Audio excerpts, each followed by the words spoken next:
Ang Dinagat Islands ay matatagpuan sa pinakadulong hilagang silangan ng Mindanao, dating parte ng Surigao del Norte. Pero noong 2007, naging probinsya na ang isla, ang nag-iisang island province sa Caraga Region. At sa mahigit 7,000 isla ng Pilipinas, higit 4 na po ay matatagpuan sa probinsya ng Dinagat Islands. Sa mga hindi nakakaalam, higit kumulang 1 oras lang ang biyahe kung magmumula ka sa isla ng Siargao. At ganun din ang oras ng biyahe kung magmumula ka naman sa Surigao City.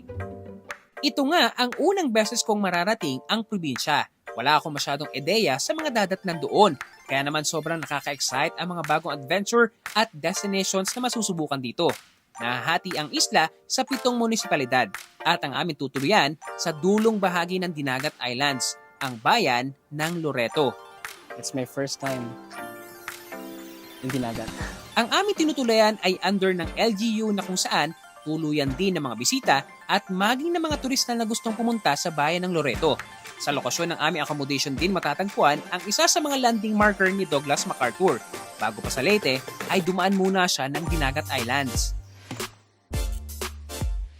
Municipality of Loreto is the gateway to Visayas kasi nasa north kami ng Dinagat Island. So from Loreto to southern Leyte is around 45 minutes to 1 hour ride by a boat. And then Surigao to Loreto around 3 hours ride by a fast craft. Siargao to Dinagat is around 2 hours. Then mga accommodation natin, mayroon naman kaming mga DOT accredited homestay and mga potential for mabuhay accommodation accreditation. Isang marker din ang amin napuntahan sa isla ng Hibusong.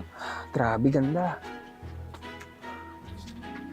So ito yung Hibusong Island. And ang daming community dito.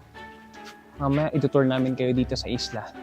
At papakita kung ano ang mga pwedeng puntahan dito at kung gaano kaganda ang isla ng Hibusong.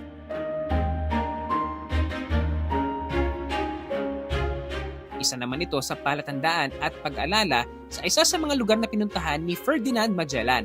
Hindi lang kasaysayan ang maaring tuklasin at bisitahin dito dahil ang mismong isla ay biniyayaan din na magandang dalampasigan. Kaya naman hindi na rin namin pinalampas ang maligo dito.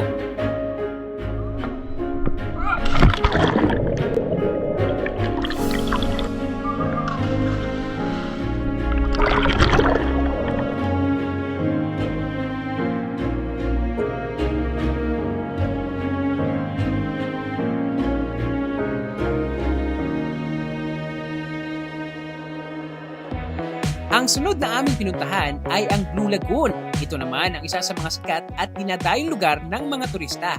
Paano ba naman? Nakakabighani ang ganda. Pasok pa sa budget dahil 20 pesos lang ang entrance fee at 10 pesos naman para sa environmental fee. May mga cottages na rin na available dito. Balsa at floating cottage kung gusto niyo pumunta sa malalim na bahagi ng lagoon. Dito rin matatagpuan ang tinatawag nilang kisses or mini islets na hugis tsokolate. Kung gusto niyo naman ng mas better view with lagoon, may ginawa silang view deck where you can selfie for only 30 pesos.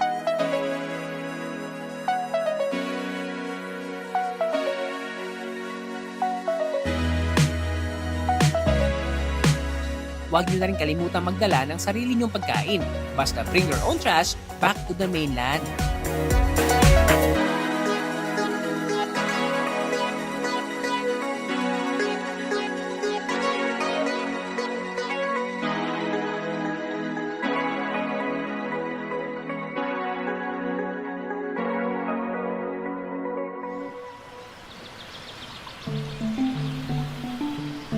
Bukod sa mga nagagandahang lugar na aming nabisita, mayroon pa talaga ako isang pakay na mapuntahan, ang kanilang bonsai forest na matatagpuan sa Mount Redondo. Pero hindi magiging madali ang pagpunta rito.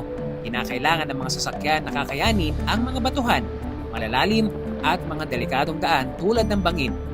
We have also our natural heritage site reserve named Bonsai Forest located in Mount Redondo. It has 929 meters above sea level. In every square meter of the bonsai forest has 20 species of bonsai trees like hardwood trees like magkunulawaan. Aabuti na higit kumulang 1 oras bago marating ang pinakamataas sa bahagi ng probinsya.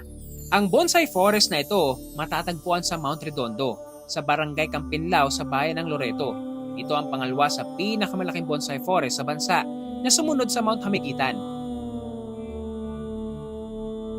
Iilan lang sa Pilipinas ang mayroong ganitong uri ng kagubatan. Kaya naman nakakatuwang isipin na akin itong narating. Hindi ko maipaliwanag ang saya na aking naramdaman na marating ko ang lugar. Ang ganda na aking nakikita, hindi matutumbasan ng kahit anong halaga. Hindi ko nga akalain na mas maganda pala ito kung sa personal mo matatanaw.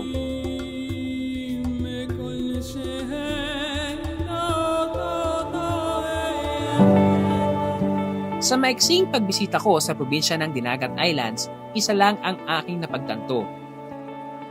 Ang totoong yaman, hindi mo mahuhukay sa kailaliman. Ang totoong yaman, andyan lang sa kapaligiran. Naghihintay lang na inyong mapansin. This is Juan, and that's the story.